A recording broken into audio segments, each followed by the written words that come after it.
Let me show you two examples of layering noise. First of all, this.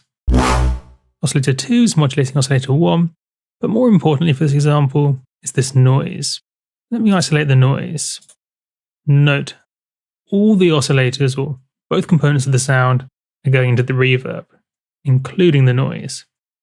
It's pretty gritty.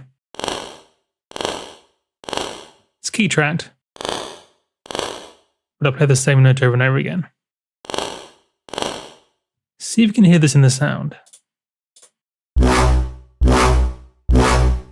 Not easily.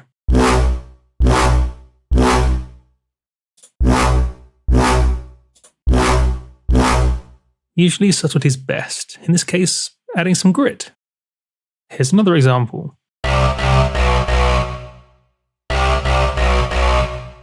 Could you hear that noise?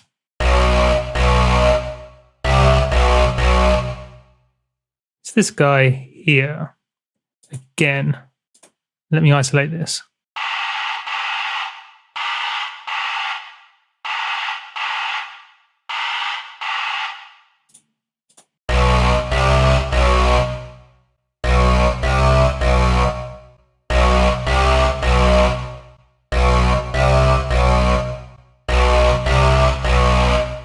Again, subtly mixing it in. Chances are back to back, you can hear the difference, but when you first heard the sound, you didn't hear it. Not consciously anyway. A great way of filling out the mix too, in a way that's not distracting. Thanks for watching.